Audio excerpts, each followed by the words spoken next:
Hello, Director Omishakin. Hey Chad, how are you? Doing well, thank you. Thank you so much for joining us today. Absolutely, absolutely. So, to give an introduction for the audience, Director Toks Omishakin was appointed the 33rd Director of the Department of Transportation by Governor Gavin Newsom and sworn in October 2019. Director Omishakin manages a $15 billion budget and a nearly 22,000 employees who oversee 50,000 lane miles of highway, inspect approximately 20,000 bridges, maintain 13,000 state-owned bridges, provide permitting of more than 400 public use airports, fund three of Amtrak's busiest intercity rail services, and provide transit support to more than 200 local and regional transit agencies. Director Omishakin's transportation vision for California features a safe, equitable, sustainable, and multimodal transportation system that builds on strong local partnerships. He and the leadership team established the 5 priorities for the department in 2019 and, in 2020, finalized a new strategic plan with a focus on Caltrans' foundational principles of equity, climate action, and safety. Born in Knoxville, Tennessee, Omishakin and his wife have 2 children. He is completing a PhD in engineering management from the University of Tennessee, Knoxville, has a master's degree in urban and regional planning from Jackson State University, and a Bachelor of Arts in Engineering Technology from Mississippi Valley State University. So welcome, Director Omishakin, and thank you so much for your message today. Yeah, thank you, Chad. Appreciate that very kind introduction, and thank you for all the work that you are doing in this space and doing for the department, and in particular in the organizing that you've done to help put this symposium on as well. Very important conversation. So if you could help pull up the slides, and then I'll get us going here. I've got quite a bit of material to cover and share, so I'm gonna zip through it rather quickly because I'd really like to get to hopefully a conversation with everybody before our time. That's the part that I get the most excited about. But to start us off, the conversation that you all have been having, and unfortunately I haven't been able to hear most of the conversation that's occurred, but nevertheless, I believe it's a exciting time to be having this dialogue and to be presenting and talking about issues around transit and issues around equity and climate change.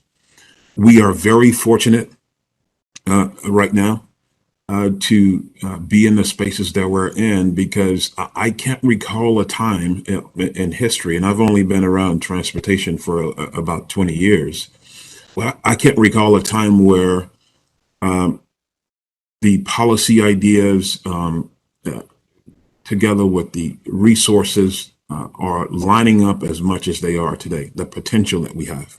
When you think about the federal level, even post all the challenges we had with COVID and ridership slowly picking back up, the proposals that Congress and the current administration are discussing and debating potentially will double the amount of funding that we have for transit. I mean, that's unheard of for any mode of transportation to within one cycle experience a doubling of the support, financial support that goes to it. And there's also all this talk about policy ideas on equity and of course, climate change. So can be more pumped up about the potential we have to make a difference for here in California, for the people we serve, but also across the country as well. So to get started, next slide. We're going through cultural change around these issues at Caltrans. We have gone through a process where we now have foundational principles, and those and the 3 foundational principles that we have are equity, climate action, and safety. Meaning essentially that everything we do in the department, all the work we do, everything is done through this lens. When you think about the traditional state DOT and possibly even city DOTs, This is not tipping. These are not typical items or go-to items that decisions get formed through. But that's where we are today.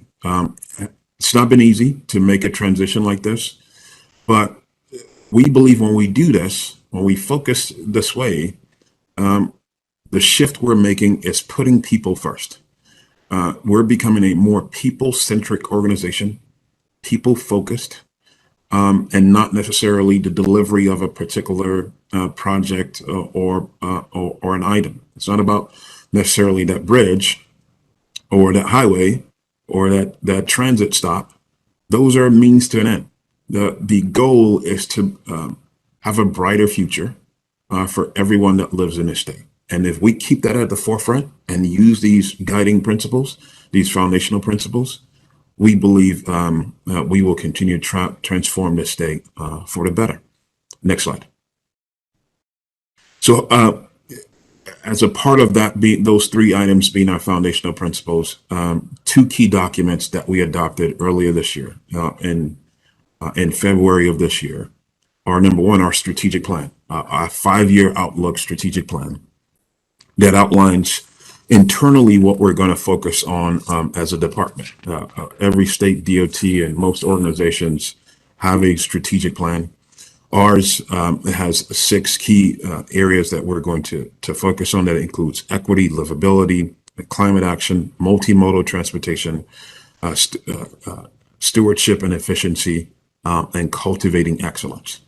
So embedded in the strategic plan are those 3 foundational principles. And our team at Caltrans, that 22,000 member team, I think it's been off to a great start in adopting this outlook and adopting this vision. I get a chance to travel the state a little bit. I've been on the road, was in San Diego this week, and engaged some staff, and people are excited about this new strategic direction that we have. And also our long-range plan. It's called CTP 2050 in California, done in conjunction with the Transportation Agency and several other partners. We've created our 30-year outlook for transportation. And when you look through that as well, also embedded, very critically embedded in there, are those same foundational principles to guide our decision-making. Now, you can put these plans together, and they look great, as you can see from this graphic, but beyond just putting a great plan together and putting the right words together, we want to live these plans. We don't want these plans just to be great notes and have great talking points. The challenge for us is to constantly check in, to guide ourselves, to check ourselves, to make sure that we're actually living this direction that we are committing ourselves to. Next slide. So as a key part of the equity effort change that we're making as a foundational principle, we've decided to put together a 4 Ps framework. This 4 Ps framework was in an equity statement that we released last year from the department, the first ever time in the history of the department an equity statement was released.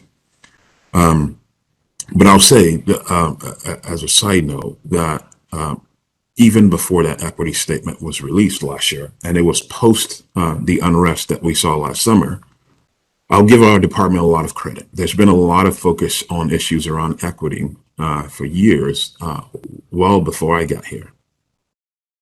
But I believe we turned it up a notch and got even more honed in and buckled in on this issue last summer. And I couldn't be more proud of some of the steps that we're taking in this space to, again, actually live this commitment.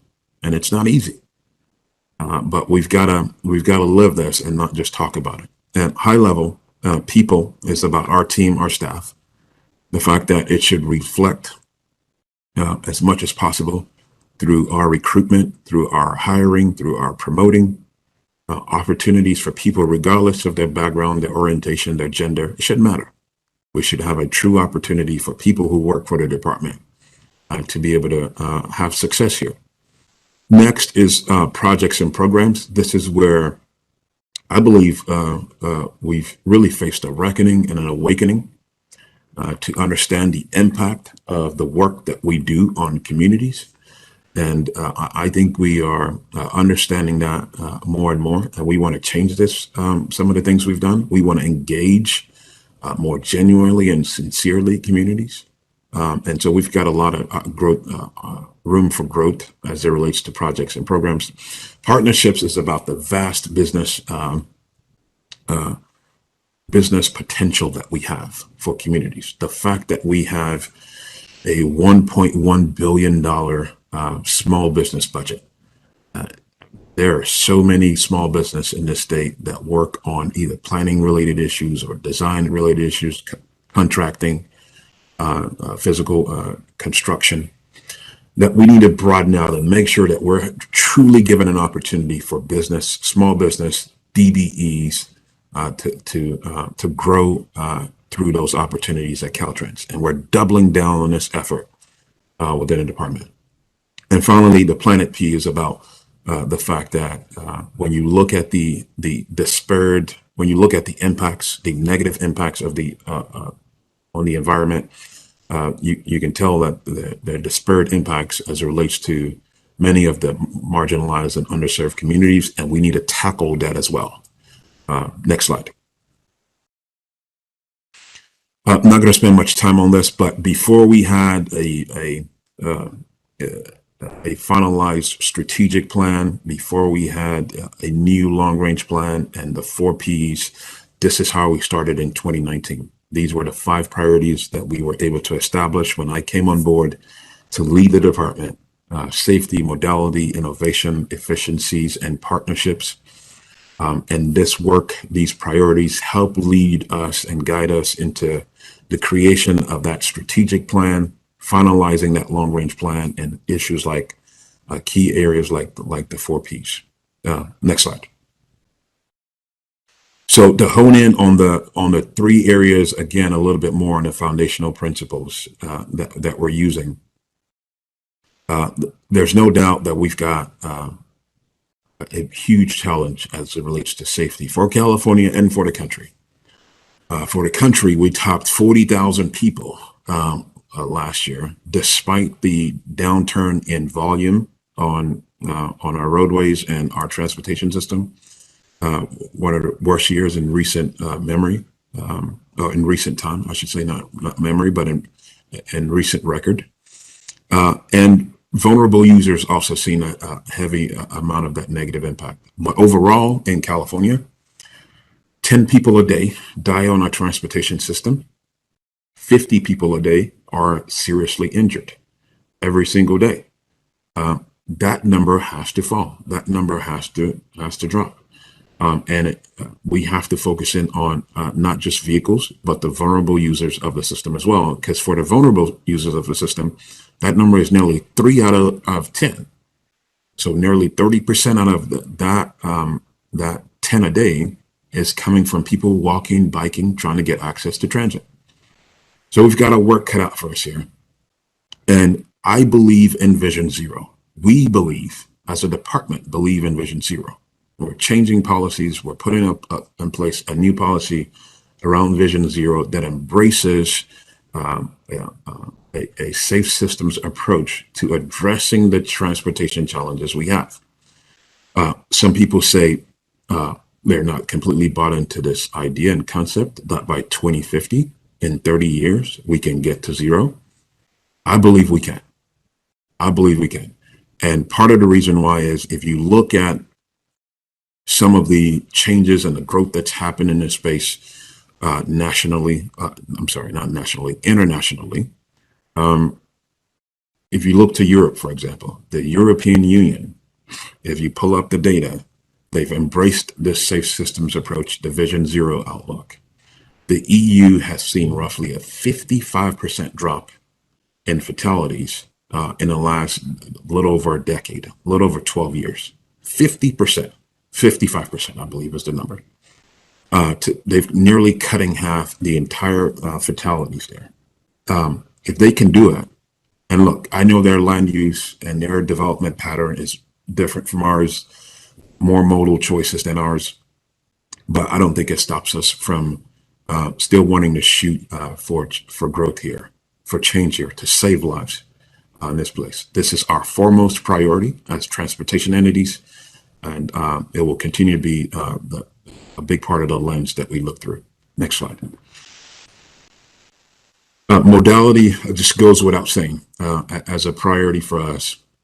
If we're going to get to the place we want to get to as a state in California, to reduce fatalities, to reduce emissions, to create a better quality of life, both health, economically, this has to be the way we continue to grow our transportation system.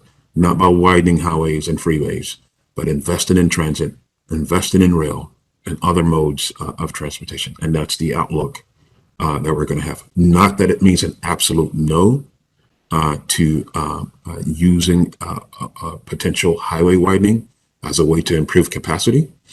That may be a need, but it has to be the absolute last resort, is the approach that we're taking from the state now. Whereas before, anytime we needed to solve a capacity challenge or safety challenge, whatever it was, our go-to was the hammer, and the hammer essentially was let's add a lane, or let's widen the lanes. So it's a different perspective today.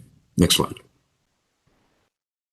CalITP, I mentioned briefly on the innovation slide. If you recall, innovation was one of the priorities we have. CalITP is one of those cutting edge efforts that we're taking on and leading from Caltrans. There's a lady named Jillian Gillette and Jeannie Ward Waller on our team at Caltrans, who are leading the way for the state in working to essentially make it easier for people to be able to pay for transit and integrate as much as possible the mobility options in the state, whether it be micro mobility, bus transit, rail transit, to integrate those mobility options and make it easier for people to be able to get from one mode to the next and pay for that particular mode. Really exciting effort. We've got several pilots on the way across the state, and more to come in the next few months. Next slide. Part of the reason why transit and modality in general is a keen area for us to focus on is this particular graphic. There are obviously many other reasons why we should be focused on this, but for us in California, the number is 41%. The base number is 41% for transportation's impact on GHG in the state.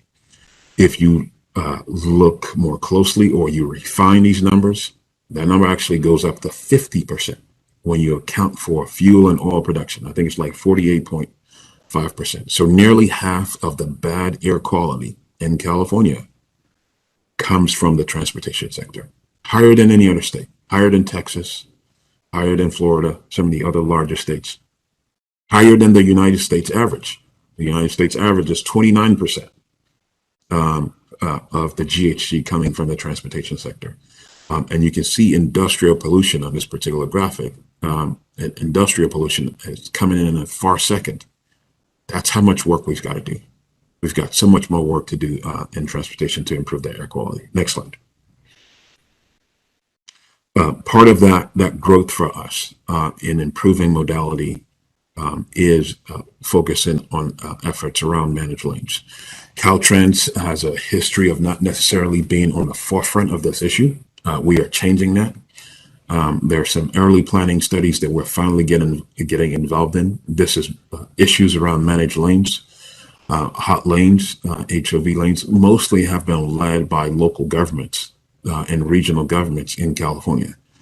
But we're stepping up and doing our part to do more in this particular space, because as you can see from this graphic, and I think we know this well already, it overall just improves mobility and many other issues that we're holding ourselves accountable to in the state. So we're going to be doing more. I-5 in Orange County is going to be one of the first efforts that we take take on in California, where we're potentially going to be doing a pricing scheme around managed lanes.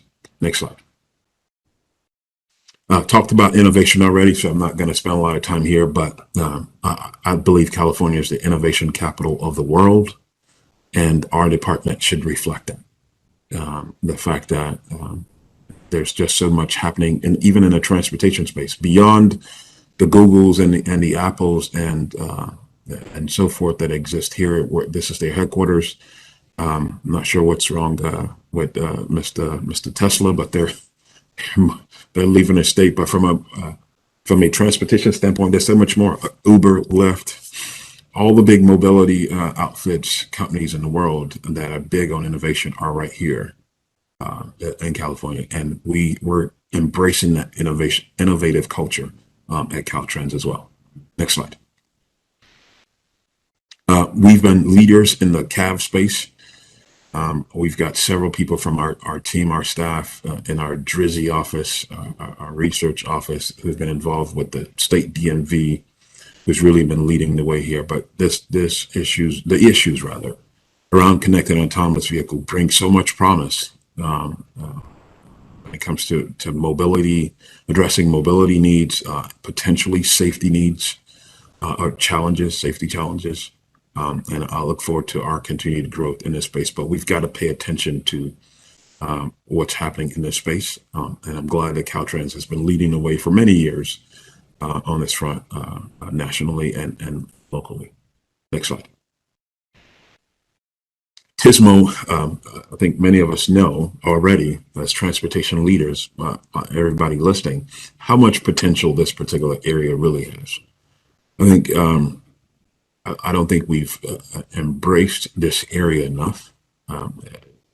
There's much more investment that could happen in this space. When you think about the transportation dollars, and if you were to look at the buckets of where money goes to in transportation, whether it be maintenance, construction, etc., when you look at the operations bucket and you look at where the challenge mostly lies when it relates to congestion, you will notice that there's very much a disparity between how much we put into TSMO and what the potential benefit is on the other side for transportation. We could do a lot more in this space, and we're going to be looking to do that in the coming, stepping up our game at Caltrans even more, and hopefully nationally as well on the TSMO front that will benefit transit and all other modes in transportation. Next slide. Efficiency is something that we're embracing very much as well. We have a pretty hefty budget within the department. You heard the numbers from Chad earlier. We're probably a little over $16 billion agency now. Most people hear those numbers and they say, oh, you guys just kind of do what you want to do with that money.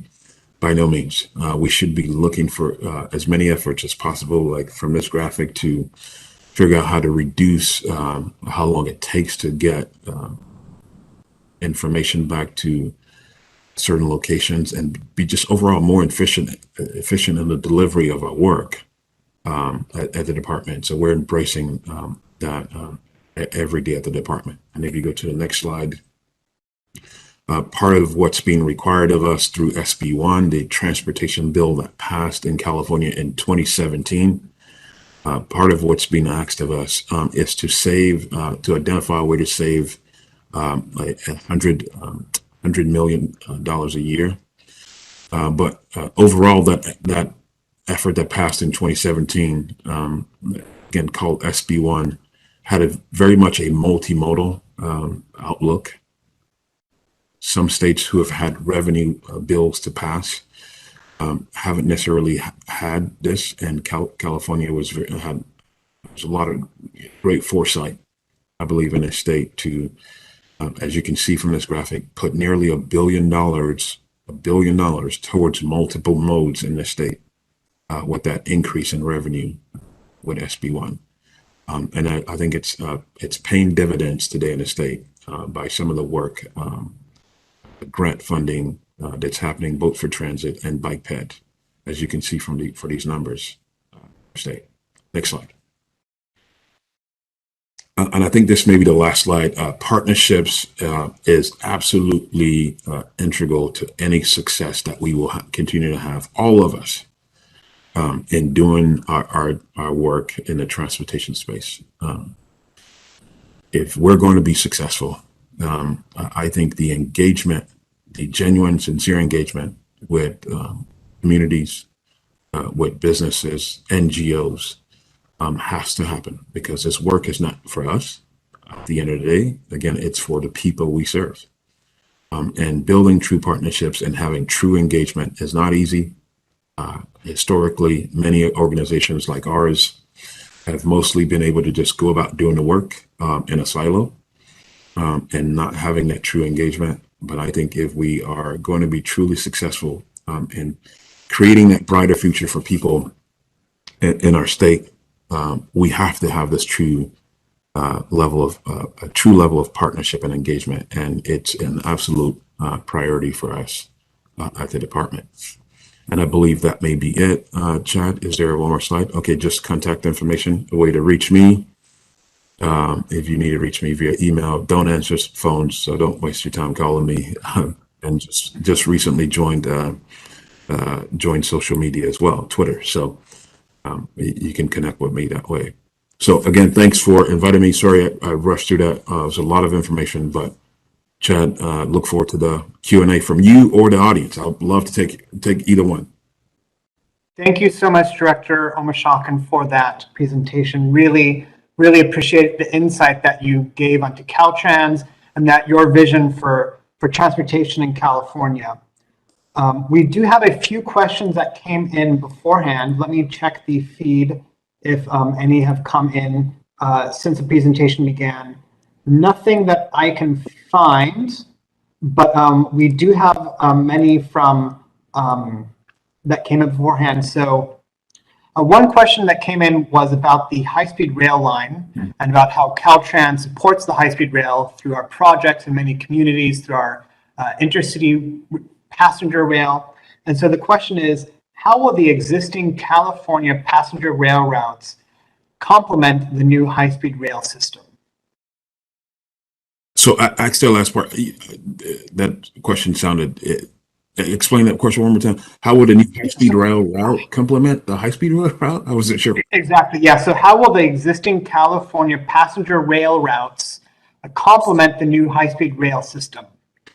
Well, that's a big part of the vision that went into the high-speed rail project that's moving forward, and the future extensions as well. If you get a chance to look at the maps, the routes that are currently being worked on right now in the Central Valley, and they will eventually connect further south to SoCal, to the LA area.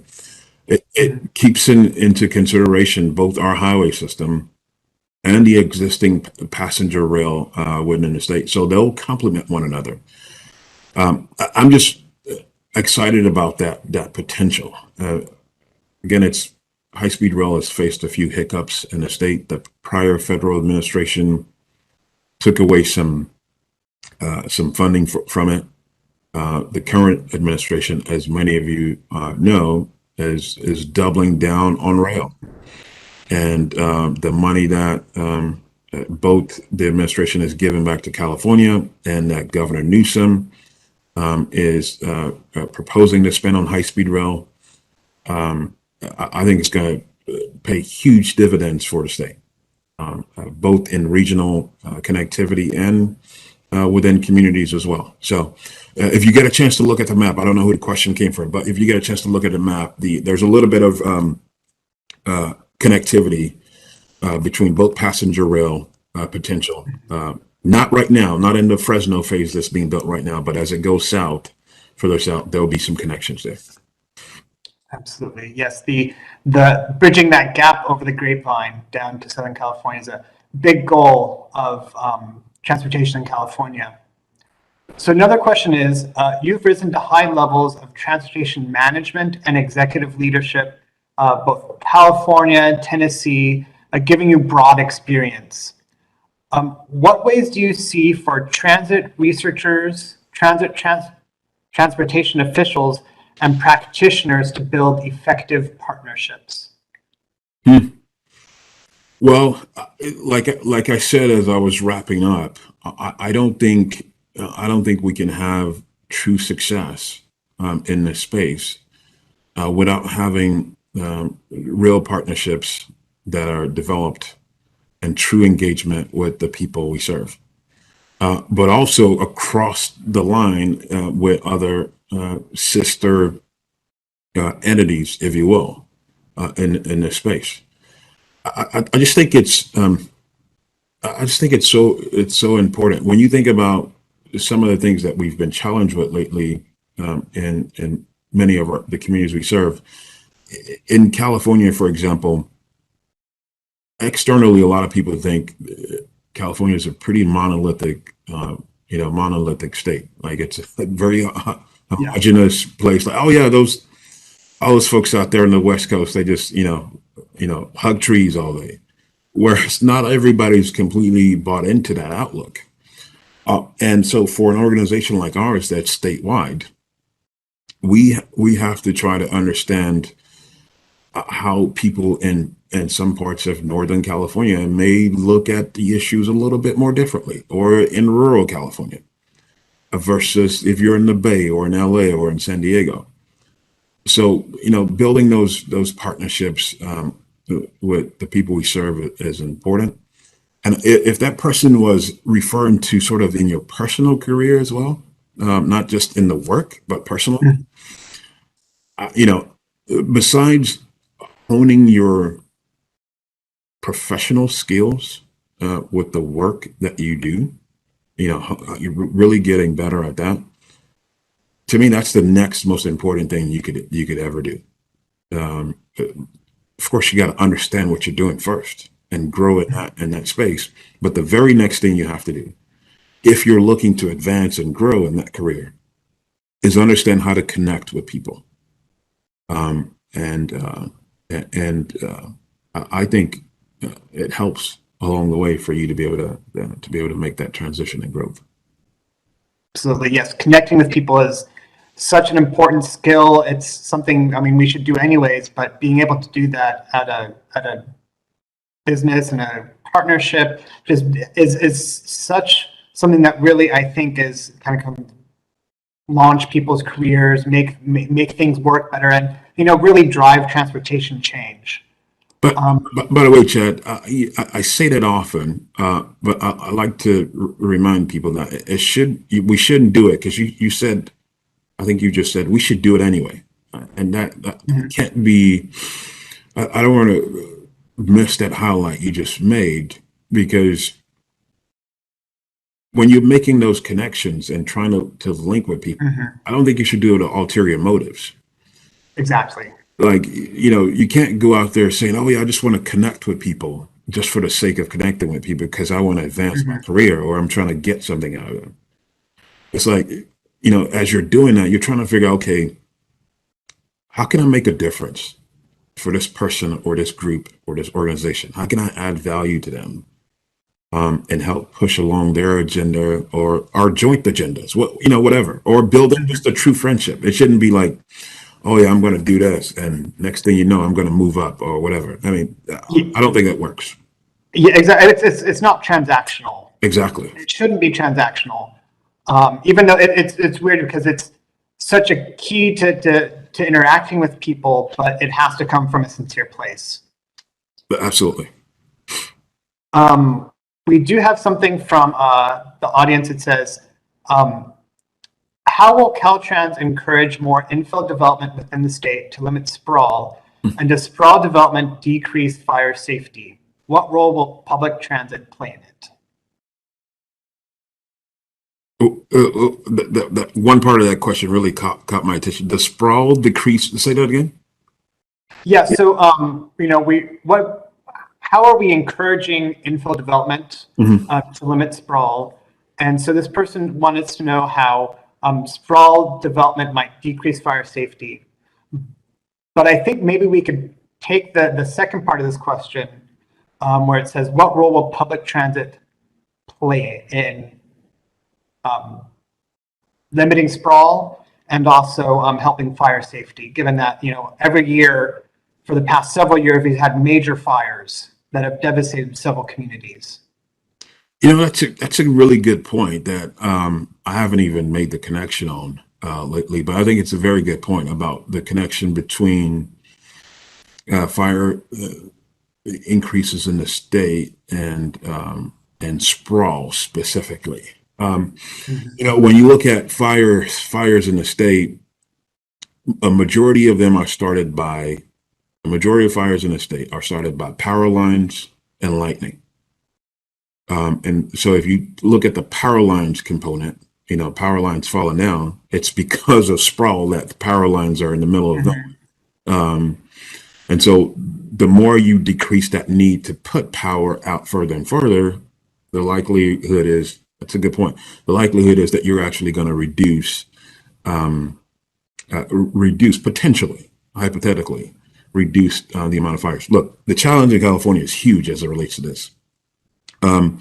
I shared yesterday at a public event that for many years, the average has been roughly 500,000 acres burning in California a year on average throughout most of the 20th century. It's 5 times that now in the last few years, 2.5 million acres a year burning in the state. So larger than the state of Connecticut. We're burning the state of Connecticut annually every year, if you can wrap your mind around that. So I think that's a good point about the potential that it serves to, again, think about infill.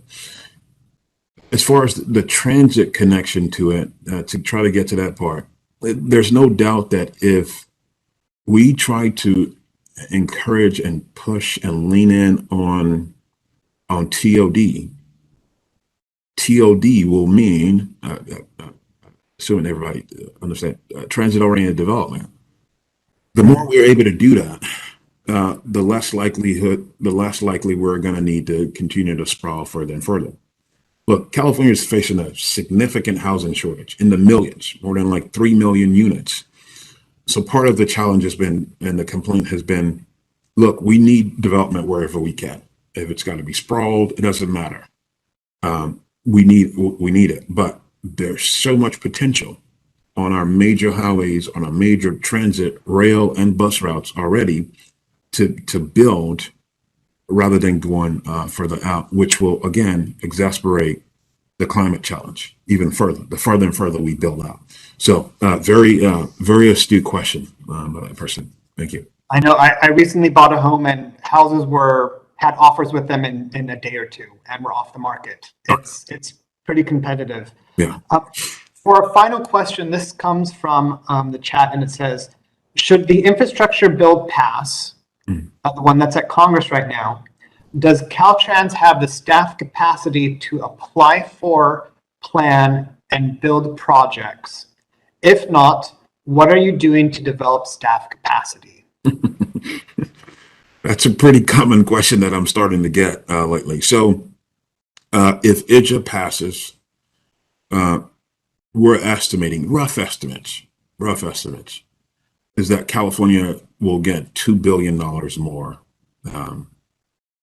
annually onto our $16 billion budget. And some of that money goes to local government, not all directly to Caltrans. What I'd like to focus on more and more, and I think we're doing it a little bit, beyond what I said about people in that framework, about how equitable it needs to be. What I'd like us to do more and more is to talk about and share with people some of the things that I just outlined today. How meaningful this work is when you join a state DOT like ours. How meaningful it is, the potential to impact 40 million people is unlike anything you will ever get a chance to do. I think it's one of the things that makes us really competitive with, local entities who are, are hiring planners and engineers and geologists and, IT specialists, the whole spectrum of people we need. Here, the level of impact is so much broader. And look at the lens we're doing it through, not just because it's what's hot right now, We've been doing it for a while, and it's something that we're committing ourselves to. But I think we have to compensate better as well. I'll just be honest. We're not the state agencies are not usually the agencies that have the best compensation packages, but I think we're making a lot of headway there. Our administration has been able to support that this year, despite COVID. We've seen some increases, but I think if we can share how our why is so important to California and how we're making such a huge difference through our why, and take care of, provide more resources for the people here, I think we'll be able to recruit that new staff that will help us deliver on that work. But we need more people to get to the question. We don't have the full staff that we need to be able to do the work we have now, and even $2 billion worth of additional work. And that's a good point, is the recruitment is very difficult right now with, I think, somewhere around, 4 million people quit their jobs, somewhere around 3 to 4% of people quit their jobs last month, just because there's great turnover coming from the pandemic. Thank you so much, Director Omishakin, for your time today to come speak to us. We really appreciate the insight that you bring as a transportation leader, not only in California, but in the nation. And so we're very grateful that you were able to share a lot of where Caltrans is going, and that brings all of transit and rail in the state as well with it. Absolutely. Thanks, Chad. Great work. Look forward to hearing more about the outcomes from the conference. Thank you so much, Director.